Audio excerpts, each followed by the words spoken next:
So I found it very exciting that by releasing the film from the substrate, one can access their intrinsic properties and can also create new opportunities for strain engineering, flexibility, and integration onto unconventional platforms such as stacking and twisting. These are part of the things that we are doing in my group.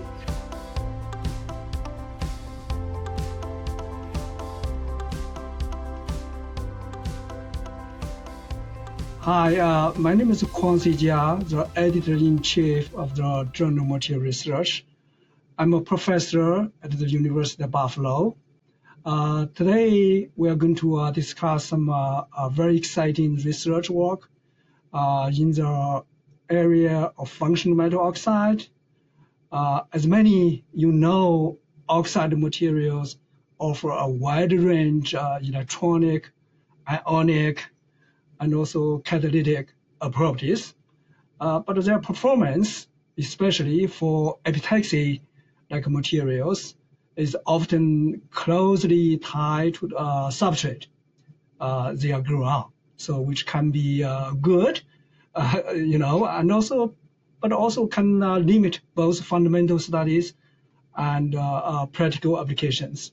So this is why the development of freestanding functional metal oxide membranes is drawing increasing attention in the community. It is really my pleasure to introduce today Dr. Nini Pryds, a professor, head of section, Department of Energy, Conversion and Storage Functional Oxides, Center for Quantum Technologies, Denmark, who has made very, very important contributions in this area.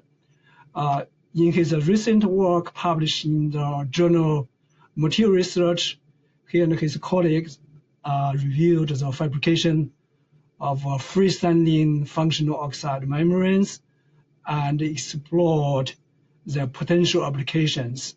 So Nini, it is really a great to have you with us today. To get started, could you tell us what motivated you to pursue freestanding oxide membranes and what key challenges you were aiming to address? Yeah, thanks a lot, Quanxi. Complex oxides have plenty of exciting properties, such as ferromagnetism, ferroelectricity, superconductivity, just to name a few. But when oxides are grown as thin films, the substrate can be affected by clumping and interfacial effect, as you just mentioned before, which is known as epitaxy. So I found it very exciting that by releasing the film from the substrate, one can access their intrinsic properties and can also create new opportunities for strain engineering, flexibility, and integration onto unconventional platforms such as stacking and twisting. These are part of the things that we are doing in my group. The main challenges are that we currently address is how to release these membranes while still preserving and having the properties that make these membranes interesting. I think equally important is how to stack and twist these membranes with a clean and bonded interfaces. This is not trivial. The main challenge in twisting of these membranes are the following. Since these material are oxides and the bonding at the interface is strongly ionic bonded at the interface, unlike the 2D material with the van der Waals forces. So basically, once we put the material together, they are bonded and you cannot twist them anymore. They are strongly bonded. Furthermore, the interfaces need to be clean. So this is a common also for the van der Waals twisting. In oxide, on the other hand, the surface termination is important and can be different at the interface, and therefore we need to take care of how we terminate the surfaces and how we stack them together with different termination. And last but not least, the parameter that we really want to control is the exact twist angle between these two layers, and this is part of the things that we are working on. So one challenge in these systems is maintaining the structure integrity, actually, you mentioned after release.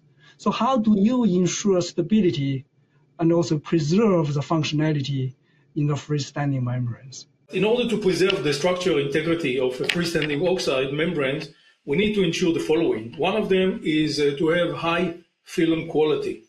The second one, we need to ensure low damage of the membranes during the release process. And last but not least, we need to transfer and twist the material in a controlled way.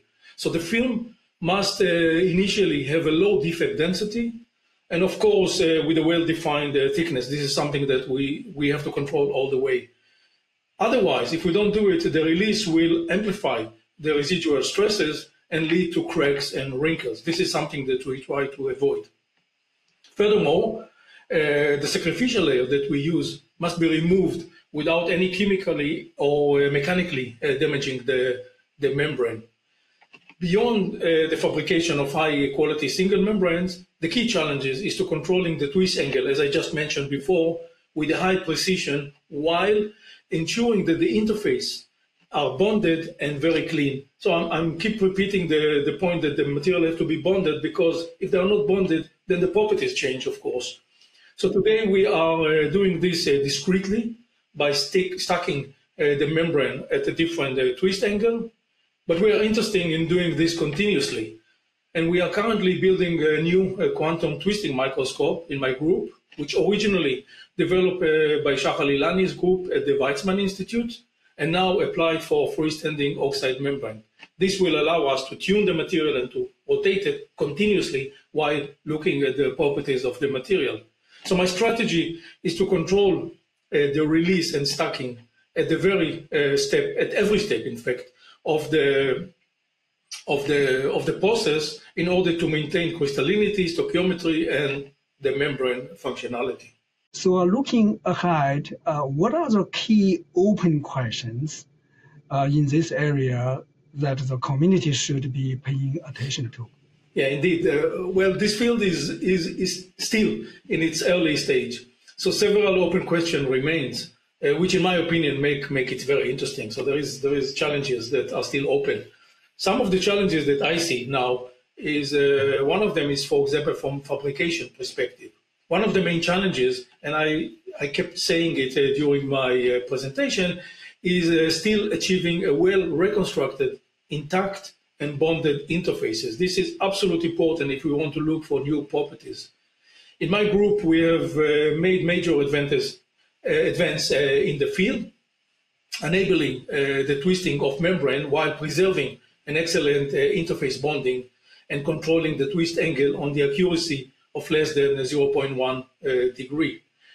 Another question that one can raise is it possible to create continuous twisting of two membranes?